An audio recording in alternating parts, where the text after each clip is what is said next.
Capítulo 14.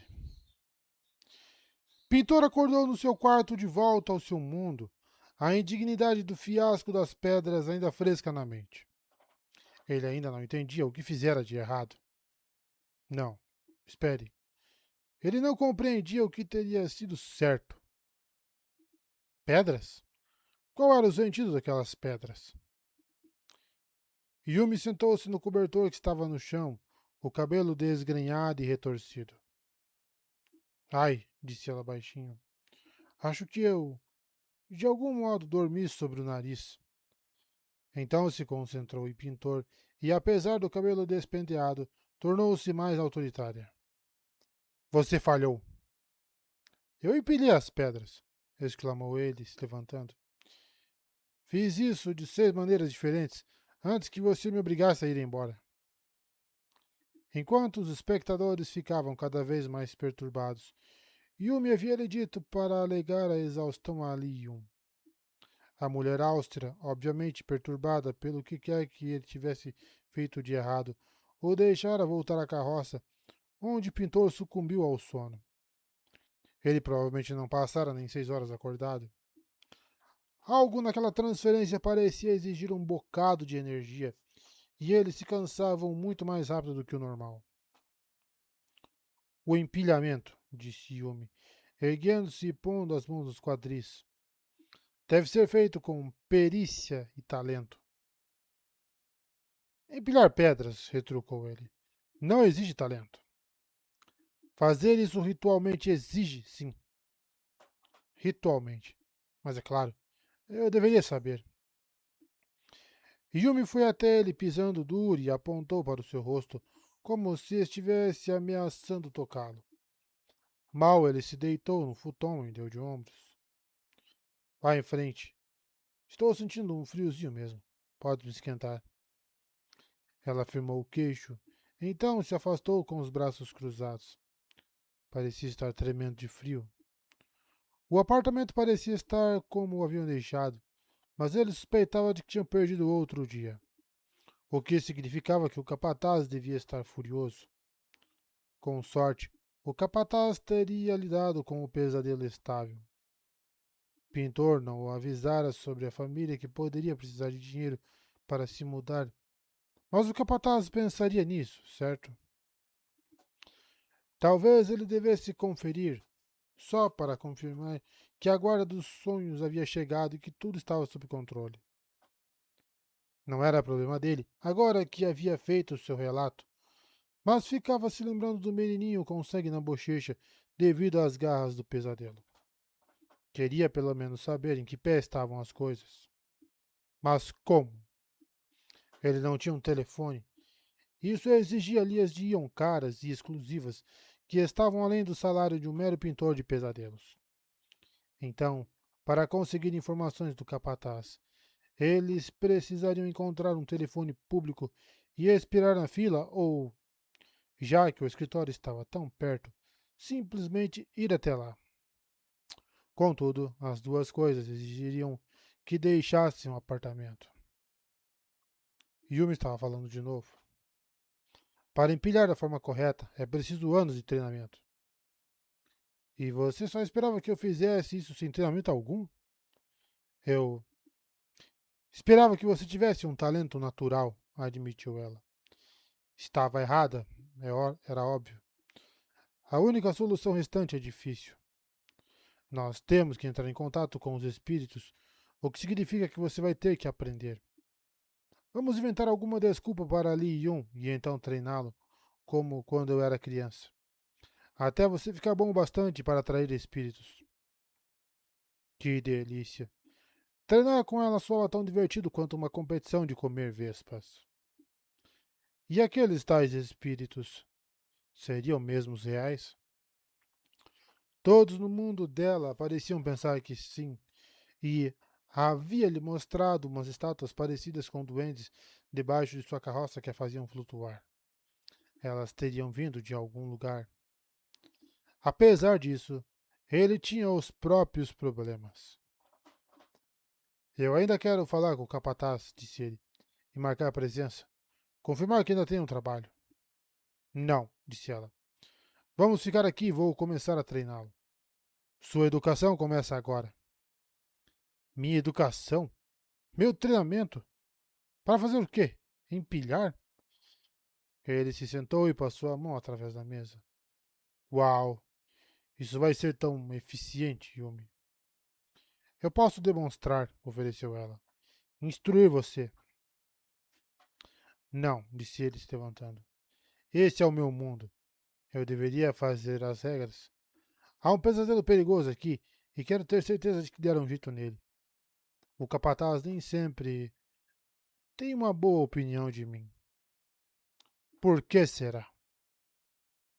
Yumi, respondeu ele. Aquele pesadelo é perigoso. Pode estar totalmente estável a esta altura e é capaz de matar com violência. Ele pode chacinar dúzias ou mais se não for detido, e nenhum pintor comum está equipado para lidar com um tão forte. Isso exige talento além do que alguém como eu possui. Vamos nos certificar de que o capataz entendeu meu aviso. Então fazê-lo verificar como está a família que ajudei. Quem sabe? Talvez esses espíritos tenham enviado você para mim, não o contrário. Talvez precise que você faça algo aqui. Já pensou nisso? Ela bufou, os braços ainda cruzados, mas desviou o olhar. Tudo bem, disse em voz baixa. Mas eu não posso sair desse jeito. Eu pareço e me sinto encardida. Não acho que tomar banho quando sou um espírito limpa este corpo. Bem, podemos consertar isso, disse ele, atravessando a sala de estar até o pequeno banheiro. Acenou para a porta e ela foi até ali com a cara emburrada e a abriu. Ele mostrou as torneiras no chuveiro, que ela girou. Então deu um gritinho, seus olhos arregalados enquanto a água caía. Você tem um geyser, disse ela. Mas a água parece fria. Vai esquentar, explicou ele.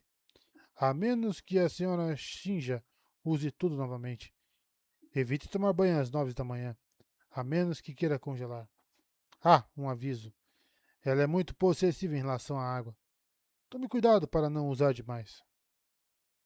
Chuveiro, murmurou ela, deixando a água correr sobre a mão. O sabonete está aqui, disse ele, apontando. Shampoo e condicionador aqui. Toalha limpa aqui.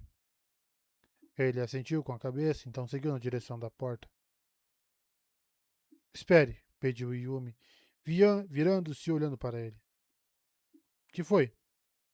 Eu devo fazer isso sozinha? Indagou ela. Você não tem nenhuma atendente que eu possa chamar? Ah, não. Isso não existe no meu mundo. Certo, disse ela, parecendo extremamente assustada.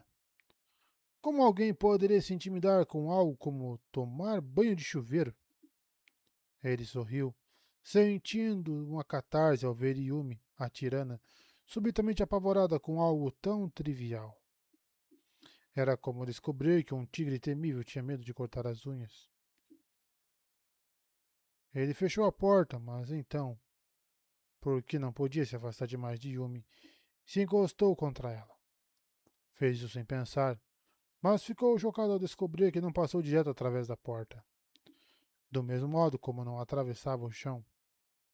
Então, por que às vezes ele passava pelas coisas, mas nem sempre? Eu poderia ter explicado. Infelizmente, no momento eu estava sendo usado para segurar um grande casaco estofado, 3 bolsas, um cachorrinho em uma caixa de transporte e 3 ovos cozidos. Nem pergunte. O som da água se tornou mais alto no banheiro, seguido pelo ruído de respingos, quando Yumi entrou debaixo da ducha. Alguns momentos depois, Pintor teve certeza de que ouviu um suspiro de satisfação. É gostoso, hein? Disse ele. Está quente, replicou Yumi, sua voz ecoando no pequeno banheiro. Eu tinha começado a achar que seu povo não fazia ideia de como se sentir adequadamente aquecido. Ela fez uma pausa. Hum, o que é shampoo?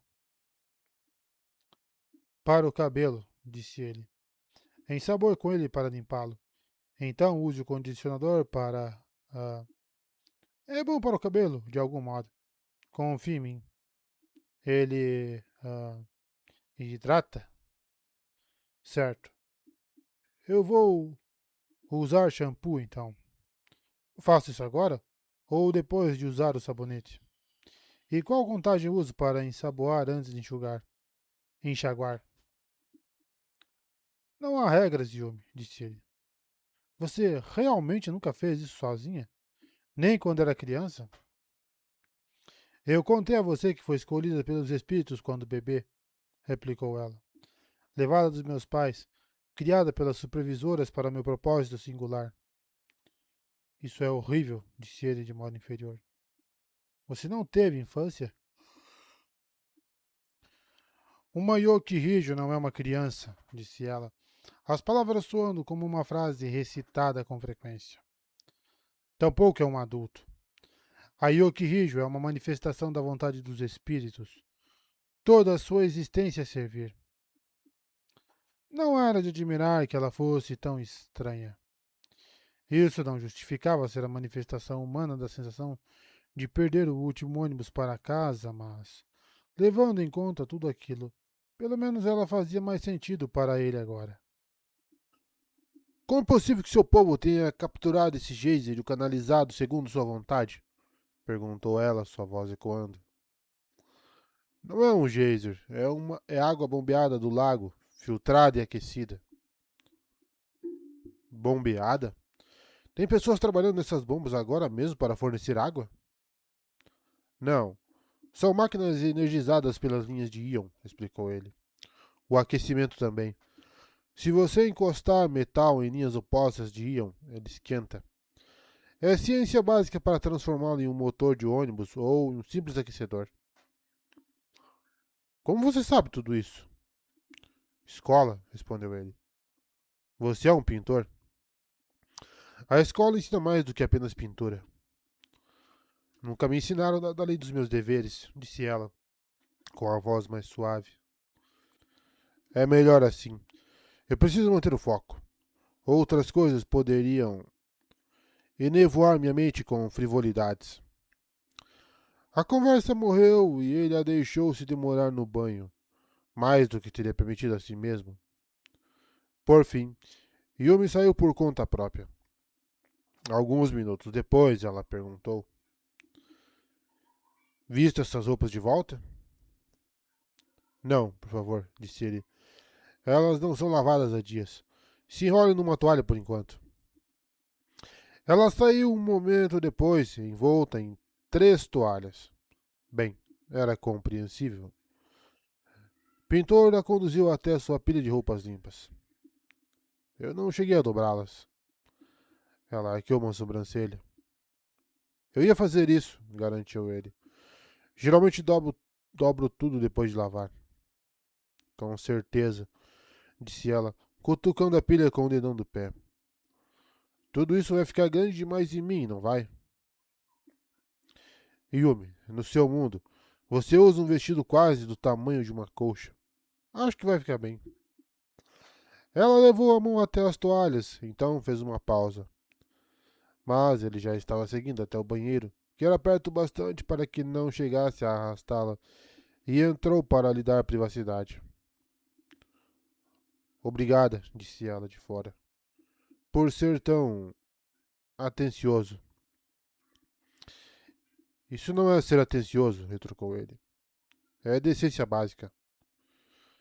Ainda assim, eu não esperava por isso.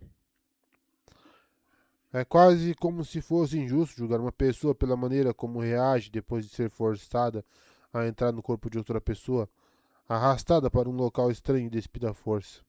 Bem? Acho, começou ela, que nós dois estivemos sob quantidades incomuns de estresse. Alguns minutos depois, acrescentou: Tudo bem. Eu não gosto disso, mas vai ter que servir. Pintor saiu para vê-la usando. Bem, sem dúvida aquilo atendia à definição de um traje. Eram roupas, pelo menos. usadas em um corpo. Ela havia encontrado uma de suas camisas mais longas, com uma gola rolê espessa, e a vestira. Ele não estava surpreso demais com isso, mas ela tinha jogado um pullover sobre a camisa, e a combinação da gola rolê longa e do pullover mais curto era cômica. De fato, o pullover estava um pouco estufado, como se ela tivesse outro menor por baixo. Quantas camadas estava usando? De qualquer modo, foi o suéter que ela estava usando como uma saia, com as mangas enfiadas na cintura, que realmente o deixou perplexo. Ela também havia vestido calças por baixo, o que era bom, talvez, mas. Uau! O efeito total era mesmo impressionante. As mulheres realmente saem assim? Perguntou ela. Entre seu povo, usando calças? Não exatamente assim, disse ele. Ah, você entende que isso é uma camisa, não uma saia? Precisei improvisar, respondeu ela, para manter alguma aparência de decoro. Ela levantou um pé. Pelo menos suas sandálias serviram, contando que eu vista 3 pares de meia. Mas não vi nenhum par de tamancos. Você não vai precisar de tamancos aqui, replicou ele. Então parou de falar, tentando pensar no que mais dizer. Como as roupas pareciam tão folgadas e ao mesmo tempo estufadas. Estavam engolindo-a completamente, como se sua cabeça estivesse espiando para fora da boca de algum peixe bizarro feito de pano. Ela foi até o espelho na porta do banheiro e pareceu murchar um pouco diante da visão. Bem, depois de tudo que lhe havia passado no seu mundo, era difícil sentir pena dela. Talvez isso a ajudasse a desenvolver um pouco de empatia. Você não está com calor vestindo isso? Perguntou ele. Seu mundo é frio de um modo anormal, disse ela. Acho que é melhor ficar preparada. Estou pronta para fazer a petição para seu capataz. Por favor, mostre o caminho. Ele precisou mostrar a ela como trancar a porta. Aparentemente, essa era outra coisa que ela não entendia. As pessoas entrariam? Perguntou ela, virando a chave. Na sua casa? Quando você não está aqui? Por quê? Para esperar por você? Ele sacudiu a cabeça e a conduziu pelos degraus até o térreo. Ali, ela ficou paralisada na saída do edifício, olhando para o céu escuro. Eu não a culpo. Havia algo inerentemente sombrio no mundo de pintor. Em Quirralito, sempre parece que você saiu logo que acabou de chover. Em Quirralito, as ruas sempre parecem vazias demais, mas de uma maneira que faz você pensar que está encontrando uma breve pausa, com a atividade ecoando da rua seguinte. Em Quirralito, sempre parece que as luzes foram suavizadas para permitir que a terra durma. Em Quirralito, você nota ausências. Era uma cidade feita de espaço negativo. Vamos, disse Pintor acenando para ela da rua. Yumi permaneceu na entrada. É tão vazio. De modo confortável, replicou ele. Você realmente acha isso menos perturbador do que seu mundo com aquela grande bola de fogo no céu? Com todas aquelas coisas voando? Aquilo é perturbador. Fico sentindo que vou ser esmagado. Pelo menos podemos ver o que há lá em cima. Aqui não há nada. Aquela é a mortalha, disse ele. Cientistas voaram além dela. Eles descobriram mais estrelas e coisas lá em cima. Ele falou em um tom de voz mais suave. Olhe, está vendo aquilo? O ponto brilhante através da mortalha? Hesitante, ela foi para a rua com ele e fitou a estrela. Você acha mesmo que é o meu mundo? Deve ser, disse ele. Aquilo que me agarrou veio do céu, e os cientistas dizem que há pessoas lá. É um planeta como o nosso. Eles tiraram fotos do que pareciam ser pequenas cidades, mas são vagas. Estão longe demais para enxergarmos muito. Quem quer que viva ali não parece ter rádios ou algo do gênero. Eles não são tão avançados quanto nós. Ela não considerou aquilo um insulto. Em vez disso, fitou a estrela. Então acompanhou com os olhos as linhas de íon acima da rua, pintando-a com o contrastante azul e violeta do progresso. Esse pesadelo estável, disse ela. Você falou que ele vai ferir pessoas? A menos que façamos algo para detê-lo. Sim, confirmou ele. Mas não precisamos fazer nada para detê-lo. Meu trabalho é relatá-lo. Já fizemos isso, mas me esqueci de avisar o capataz sobre uma família que o pesadelo ameaçou. Preciso ver se eles receberam o auxílio que prometi a eles. Você mencionou que outras pessoas viriam deter o pesadelo, comentou ela. Não disse que poderíamos recrutá-los? Heróis de verdade? As palavras atingiram o pintor como um soco na barriga, mas ela aparentemente não percebeu, então ele se controlou.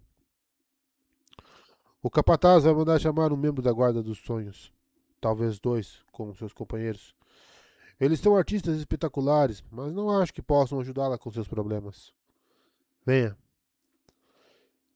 Ele,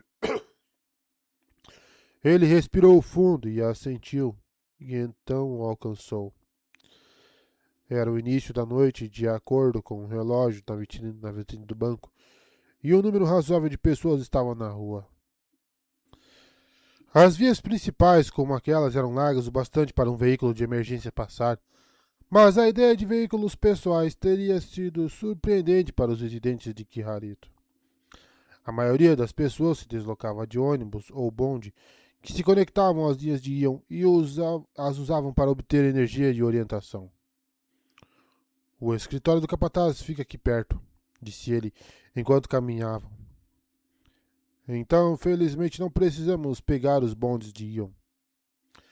A ideia de explicar a você como pegar bonde não é nada atraente para mim. Ela assentiu novamente, embora Pintor duvidasse que soubesse do que ele estava falando. Ela parecia estar se esforçando muito para não olhar para o céu, e em vez disso fitava todos que passavam. Também atraía uma quantidade razoável de olhares. Costuma-se dizer que nada espanta as pessoas de uma cidade grande, e isso tende a ser verdade até certo ponto. Pessoas da cidade grande tendem a não se perturbar com tipos normais de estranheza. Você não olha uma segunda vez para um bêbado sem calças porque, bem, é o terceiro na semana. Mas uma esquisitice como Yumi? Não ter calças era de algum modo menos estranho do que ela escolhera vestir.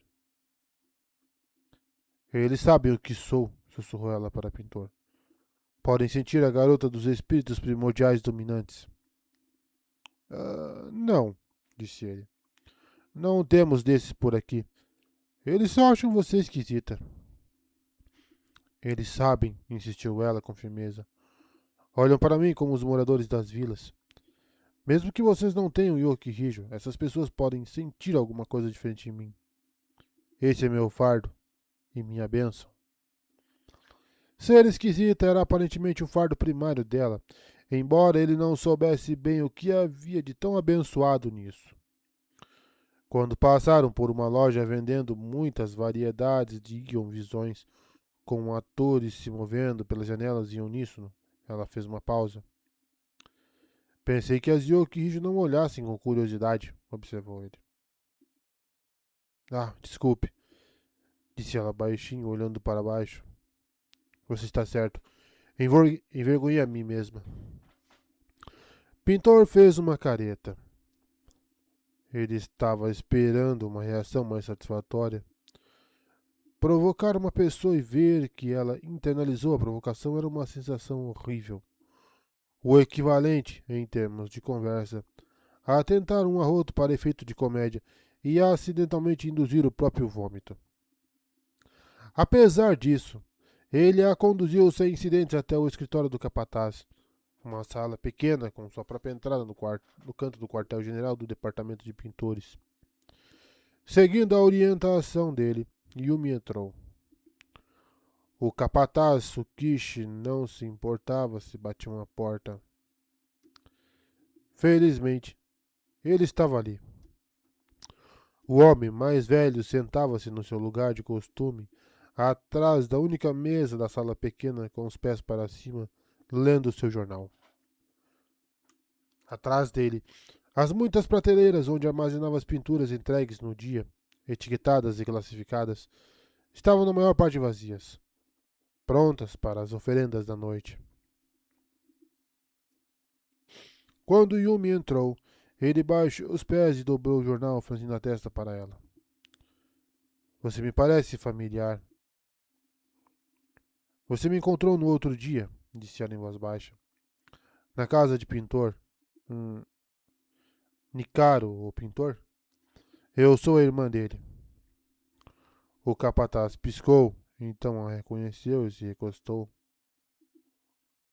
Irmã? Mas é lógico. Isso faz muito mais sentido. Pintor fez uma careta. Por que as pessoas sempre diziam isso? Ele também não trabalhou ontem à noite, disse o capataz. É por isso que você está aqui? Ele está doente, informou Yumi. É, tão doente que, quando vi você no outro dia, ele não estava dormindo no futon, mas por aí em algum lugar. E teve que deixar a irmã para acobertá-lo. Yumi corou, baixando os olhos. Peço desculpas por ele, honrado capataz Nimi. Ah, não é sua culpa, disse o capataz em um tom mais suave, o que era horrivelmente injusto. Esse homem sempre tratara Pintor com um toque de desprezo. Mas Yumi, a tirana, ela era bem tratada. Por outro lado, ela parecia ser uma especialista em se aproveitar desse tipo de situação. Naquele dia, se ajoelhou no chão e fez uma mesura ritual completa ao capataz. Honrado capataz Nimi, disse ela com os olhos voltados para o chão. Estou aqui para solicitar informações. Você disse que meu irmão estava fora fazendo algo no outro dia, mas devo lembrá-lo. Ele encontrou algo que chamou de pesadelo estável. Estava preocupado com isso e me pediu que perguntasse se o senhor tem mais informações. O capataz se inclinou para a frente, olhando para ela de soslaio. Ele tamborilou os dedos na mesa. Sei, disse ele. Pesadelo estável. Ele mandou chamar a guarda dos sonhos, não mandou? Indagou o pintor, sentindo uma pontada de alarme. O senhor mandou chamar a guarda dos sonhos, capataz Nimi? Perguntou Yumi, olhando para cima. Eles encontraram uma coisa? Pintor disse que ela poderia se tornar perigosa em uma questão de dias se não cuidassem dela. O capataz se inclinou para trás na cadeira, que soltou um triste estalo. Conte-me mais sobre essa coisa que Nicaro supostamente viu. Ele foi ferido, enfrentando um pesadelo estável? Não, disse o pintor irritado. Eu o venci e ele fugiu. Muitíssimo obrigado. Ele usou seus poderes, disse ela, para afastá-lo. O capataz estreitou os olhos. Nicaro usou aquelas pinturas de meia tigela dele para afastar um pesadelo estável? Foi o que ele disse.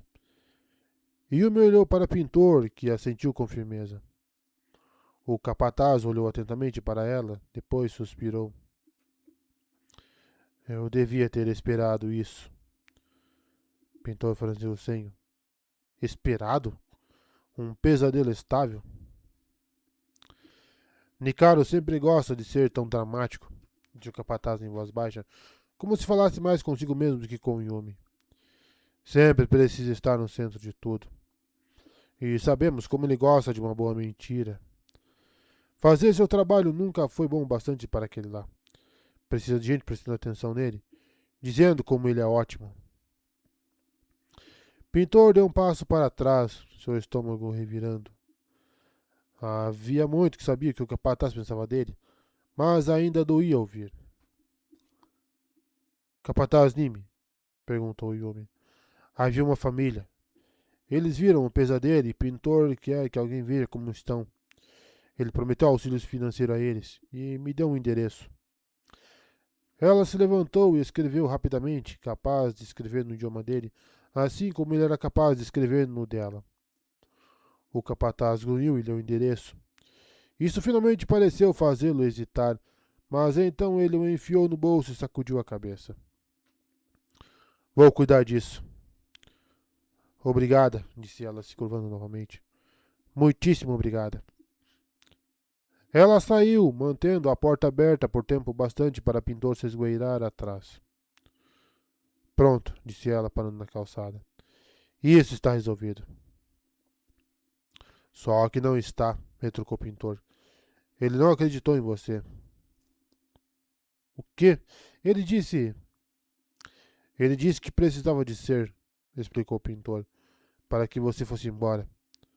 Mas acha que inventei a história sobre o pesadelo estável para chamar a atenção. Aquele homem.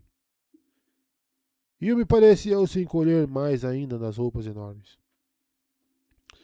Então ele não vai deter a criatura? Yumi pareceu se encolher mais ainda nas roupas enormes. Então ele não vai deter a criatura? Duvido muito, respondeu o pintor. Se tivermos sorte, ele vai conferir o endereço. Mas já faz 3 dias e eu mandei a família sair da cidade. Eles provavelmente deram um jeito, mesmo sem o dinheiro que prometi. Ele pode dar uma olhada, disse Yumi. Talvez os encontre e veja as evidências do pesadelo. Talvez, disse o pintor com um suspiro. Espero que sim, a menos que ele decida cuidar das coisas me punindo. Seu mundo não faz sentido, constatou Yumi. As pessoas simplesmente enganam umas outras? Aposto que é a mesma coisa no seu mundo, retrucou o pintor. Só não é assim perto de você. Pessoas são pessoas, Yumi. Seu mundo é diferente, verdade? Mas duvido que seja tão diferente assim. Ela voltou a andar na direção do apartamento e ele deu um mínimo de orientação ao caminhar ao lado dela, irritado. E, bem no fundo, sentindo-se totalmente humilhado, com base na expressão e atitude do capataz, o homem não ia investigar nada. Aquele pesadelo havia sido astuto, poderoso. Pintor o assustara, então ele possivelmente permaneceria longe por alguns dias. Mas voltaria. E se você estiver certo? Perguntou Yumi enquanto caminhavam. E se os espíritos me enviaram para ajudá-lo com esse pesadelo? O que fazemos? Estou pensando, ok? Respondeu o pintor irritado. Contudo, quando chegaram ao edifício, ele ainda não tinha boas respostas. Talvez o pesadelo fosse notado por outra pessoa. Mas se havia passado todo esse tempo sem ser capturado, então devia ser astuto como poucos. E provavelmente só chamaria a atenção quando começasse a matar. Ei, disse uma voz. É você! Pintor e Yumi pararam perto do edifício. Pintor e Yumi pararam na rua perto do edifício enquanto a Kane saía pela porta da frente. Linda como sempre, ela estava usando roupas de rua novamente. Saia, blusa, maquiagem, em vez do equipamento de trabalho. Ela saía quase toda noite antes do turno deles para ir a boates ou outra coisa de pessoas normais. Para ser honesto, ele não sabia. Talvez ela vestisse assim para ir até o mercado. Yumi, certo? Disse a Kane, olhando-a de cima a baixo, detendo-se no suéter que tinha virado saia. Sim, respondeu Yumi. Eu perdi meu baú de roupas quando estava vindo para cá. Tive que pegar umas coisas emprestadas do meu irmão. Boa solução, comentou o pintor. Livre-se dela. Precisamos voltar ao apartamento e discutir o que vamos fazer. Eu não tenho visto Nicaro por aí, observou Akane. O que há com ele? Não tem aparecido no turno dele. Ah, disse Yumi. Ele tem algum projeto grande que está fazendo em outro lugar. Seu irmão, disse Akane secamente, convidou você para vir à cidade, então deixou você sozinha depois que você perdeu sua bagagem? Sim, respondeu Yumi, se encolhendo dentro da roupa dele. Dentro da roupa dele. Pitor grunhiu ao ver suas chances com Akane diminuindo mais ainda. O que prova que ele era um otimista, já que acreditava que tinha alguma chance. Rápido, disse ele, vamos embora. Obrigado e com licença, disse Yumi com uma rápida mesura. Então passou por Akane e entrou no edifício. Akane se demorou segurando na porta. Antes que Yumi Pintor pudesse alcançar as escadas, ela correu atrás deles e parou Yumi. Ei, disse Akane, isso provavelmente não é da minha conta, então pode me mandar enfiar a cabeça na mortalha se quiser. Mas você está bem, Yumi? Não precisa de ajuda? Companhia para comprar umas roupas novas? Pintor suspirou. Akane era sempre. Yumi, para seu choque, começou a chorar. Sim, respondeu ela entre soluços. Ah, sim, por favor,